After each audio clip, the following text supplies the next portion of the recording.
नमस्कार दोस्तों, सबसे पहले आप सबके लिए एक जरूरी सूचना, आप सभी दर्शकों के लिए, सभी शुभ चिंतकों के लिए, कि मेरे खिलाफ बेगूसराय जिले में एफआईआर दर्ज हुई है।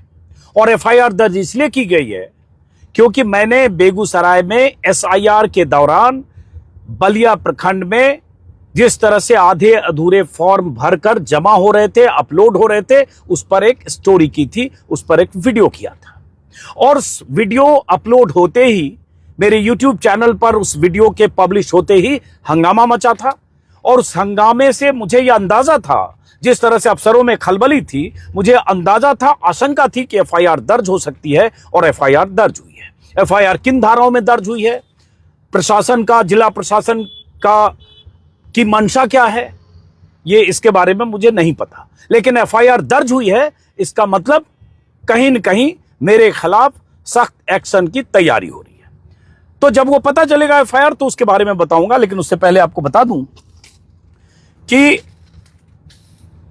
उस वीडियो में जो मैंने रिकॉर्ड किया था बलिया ब्लॉक में, जो एक हॉल में बहुत सारे बीएलओ और सुपरवाइजर जो वीडियो अपलोड कर रहे थे फॉर्म, एसआईआर के फॉर्म, उस अपलोड करने के दौरान जो मैंने कुछ देखी थी चीजें, उसको मैंने उस वीडियो में दिखाया। वो वीडियो मेरे YouTube प्लेटफॉर्म पर मौजूद है, अभी भी आप देख सकते हैं।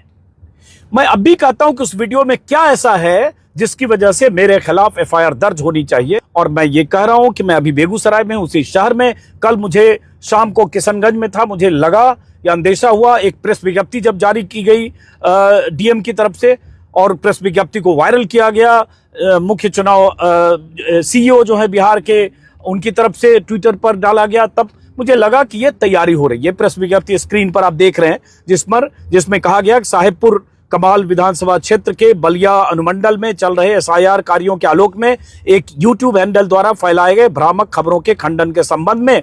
और उसके बाद कहा गया कि मैंने जो अपने वीडियो में दिखाया है वो किसी व्यक्ति द्वारा सरकारी कार्यों में बाधा उत्पन्न करना, चुनाव आयोग के मार्गदर्शन में संचालित एसआईआर जैसे महत्वपूर्ण कार्य के संबंध में दिग्भ्रमित करना गैर जिम्मेदार, अनुत्तरदायी और अशोभनीय कृत्य प्रतीत होता है, और इससे धार्मिक द्वेष भी उत्पन्न होता है। इस तरह करके ये जब भाषा में प्रेस रिलीज जारी की गई, जो बेगूसराय से पटना से दिल्ली तक वायरल हुई, तो मुझे लग गया ये अब एक पटकथा लिखी जा रही है एफआईआर की। और वो एफआईआर शायद देर रात को दर्ज हुई है। एफआईआर दर्ज कराई गई है एक बीएलओ की तरफ से जो वहां मौजूद थे। मैं अभी भी कहूंगा कि जो दर्शक देख रहे हैं, मेरे उस वीडियो को जरूर देखें। वो वीडियो परसों अपलोड किया गया है। अब जब मैं वीडियो शूट करके निकला, उसी वक्त मुझे रोकने की कोशिश भी हुई आखिर में, क्योंकि फॉर्म में बहुत सारे जो फॉर्म के कॉलम हैं वो खाली थे, नंबर, फोन नंबर नहीं थे, आधार नंबर नहीं थे, एपिक नंबर नहीं था, फॉर्म में और जो कॉलम थे वो खाली थे। कई वोटर्स के नाम लिखे थे, किसी में पिता का नाम था, किसी में पति का नाम था, बाकी अधूरा था, पीछे दस्तखत थे। मैंने सवाल उठाया कि ऐसे कैसे फॉर्म जमा हो सकते हैं। तस्वीरें नहीं थी, पिक्चर, एक फॉर्म होता है जिसमें एक पिक्चर पहले पुराना होता है, नई पिक्चर लगानी होती, किसी में पिक्चर नहीं थी। जितना उस वीडियो में, उस हिस्से में जो दिख रहा है, बहुत में लगी थी, वो वीडियो मैंने विस्तार से बताया। तो मैंने इसी पर कहा कि ये आधे अधूरे फॉर्म क्यों जमा हो रहे हैं बिना फॉर्म को प्रॉपर फिलअप किए हुए, और ये चुनाव आयोग के निर्देशों, आदेशों और गाइडलाइन के खिलाफ है। तो एक्शन तो होना चाहिए। जो वो हो रही है गड़बड़ियां, उसके लिए जो लोग भी जिम्मेदार हैं, लेकिन एक्शन चुनाव आयोग की तरफ से, जिला निर्वाचन अधिकारी की तरफ से, जो डीएम होते हैं, और बिहार के जो सीईओ हैं, उनकी तरफ से तैयारी की गई है मेरे खिलाफ एक्शन लेने की। तो जब किशनगंज में था, मुझे जानकारी मिली, किसी ने कहा कि एफआईआर दर्ज हो सकती है, आपके खिलाफ सतर्क रहिए। मैंने कहा अगर एफआईआर बेगूसराय में दर्ज हो रही है या होगी तो मैं बेगूसराय ही आता हूं। मैं इसके लिए भी तैयार हूं कि अगर लगता है कि संगीन धाराएं ऐसी हैं कि मेरी गिरफ्तारी करने का उनका इरादा है, तो उसके लिए भी मैं तैयार हूं। जहां बुलाएगी पुलिस वहां मैं चला जाऊंगा। लेकिन मेरे कुछ सवाल हैं कि उस वीडियो में जो मैंने दिखाया और पूछा है, क्या वो गलत है? क्या चुनाव आयोग की तरफ से कहा जा सकता है, दावा किया जा सकता है कि वो जो आपने फॉर्म, अधूरे फॉर्म जो मैंने दिखाए हैं, वो अधूरे फॉर्म, चुनाव आयोग कहे कि अधूरे फॉर्म की अपलोडिंग जो हो रही थी, क्या वो सही है? उसमें अगर पिक्चर भी नहीं लगा हुआ है और कॉलम खाली है, क्या वो सही है?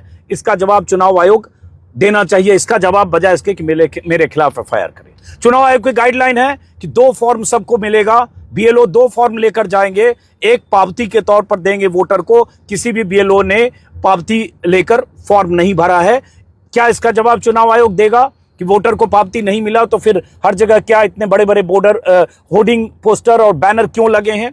तो ऐसे बहुत सारे सवाल हैं, चुनाव आयोग को उसका जवाब देना चाहिए, बजाय इसके चुनाव आयोग के अधिकारियों की तरफ से मेरे खिलाफ एफआईआर दर्ज हुई। क्या मंशा है देखते हैं।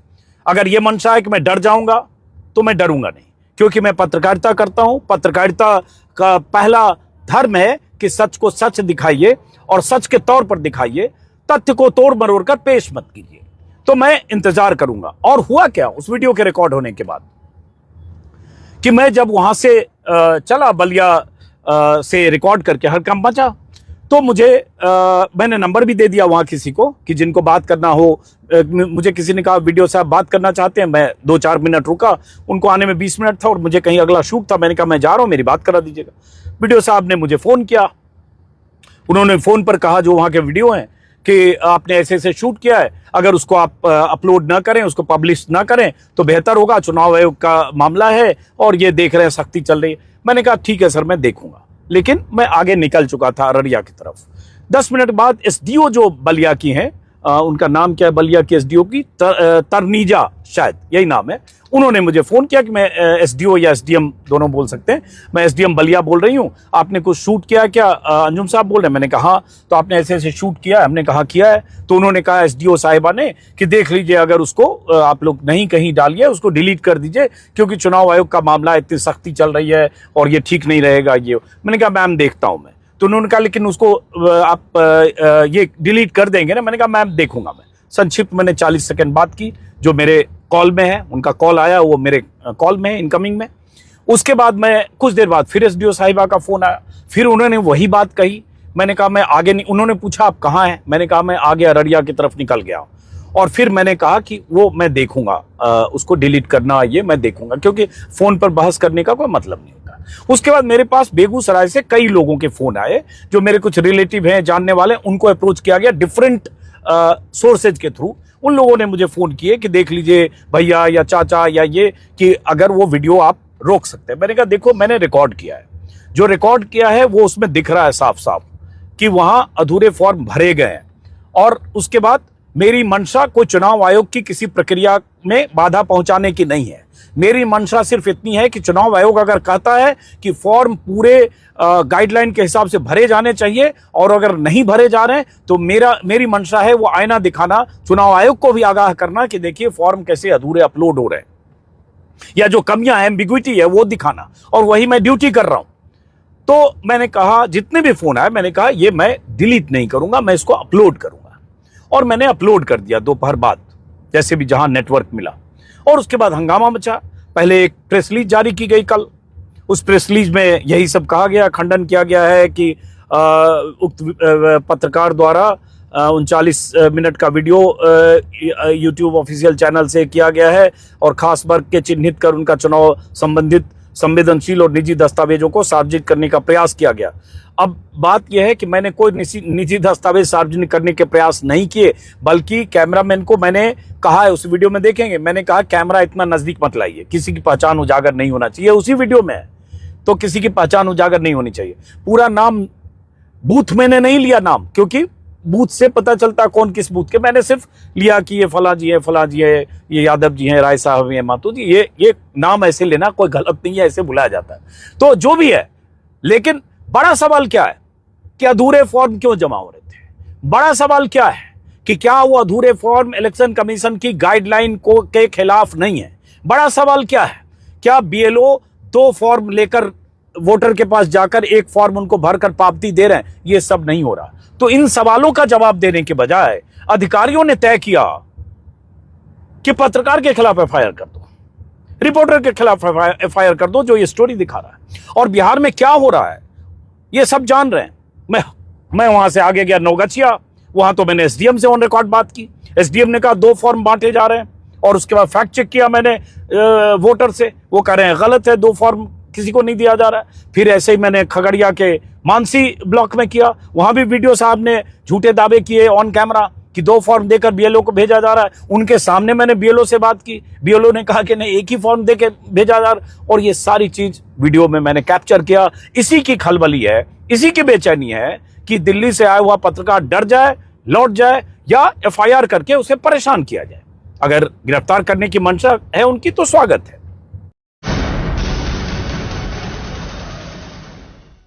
बीएलओ मैडम है आप? जी सर। क्या नाम हुआ आपका? सुनीता कुमारी। सुनीता कुमारी जी, तो कितना फॉर्म जैसे जमा हो गया आपके? अभी 235 फॉर्म जमा हो टोटल? गया। जी। कितने दिन में?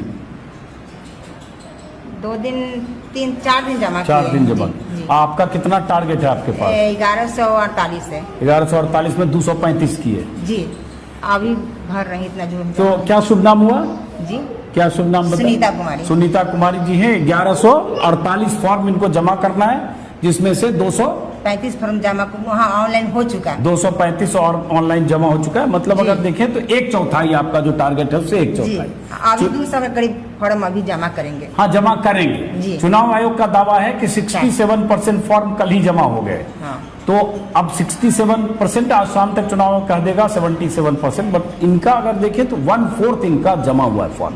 खैर, अब ये समझना चाहते हैं कि जैसे चुनाव आयोग ने तो ये कहा है कि जैसे पहले एक बात कि अभी जो फॉर्म भर रही हैं आप, उसमें कहीं कोई कागज तो अब नहीं चाहिए किसी को? नहीं, पहले बीच में हुआ था, इसीलिए थोड़ा सा दिक्कत हो गया है। जो पहले हुआ था कि ये सब हाँ, इसीलिए बीच में थोड़ा सा लोग सुस्ती ना दिए थे कि कागज बनाना है, ये करना है, वो करना है। हाँ। अब जब से हुआ है कि कोई फॉर्म नहीं लगाना है, हाँ। अब आईडी लगा करके सारा नाम पता दे करके आईडी लगा के भरना है, तो तेजी आ गया है। आज तेजी आ गया, फटाफट होने लगा, क्योंकि अब कोई कागज ही नहीं चाहिए। हाँ, अब तेजी आ गया है, अब कोई दिक्कत नहीं होगा। हाँ, पहले बड़ी दिक्कत थी। पहले दिक्कत होती थी कि फॉर्म बांटने के बाद भी कोई नहीं देता था, कहने कि बनेगा तब ना, मुखिया जी नहीं आ रहे हैं तो इनसे भेंट नहीं हो रहा है, तो इसे वही सब प्रॉब्लम बताने लगते थे। हाँ। तो इसलिए थोड़ा सा सुस्ती आ गया था। अब काम में बहुत तेजी आ तो अब गया। आप क्या करते हैं? खाली ऐसे फॉर्म, ऐसे जैसे ये फॉर्म आपने ऐसे भरवाया, जी। ऐसे भर दिया फॉर्म। हाँ। और उसके बाद इसमें क्या और भरवा रही हैं आप? इसमें आईडी और दस्तखत वो लोग कर रहे हैं जिनका है? जो दस्तखत करके दे रहे हैं, नहीं कर रहे हैं, उनको बुला के करवा रहे हैं। अच्छा, जो नहीं लेकिन समझ- जैसे ये सब फॉर्म में इसमें दस्तखतें नहीं है किसी नहीं, में? तो अब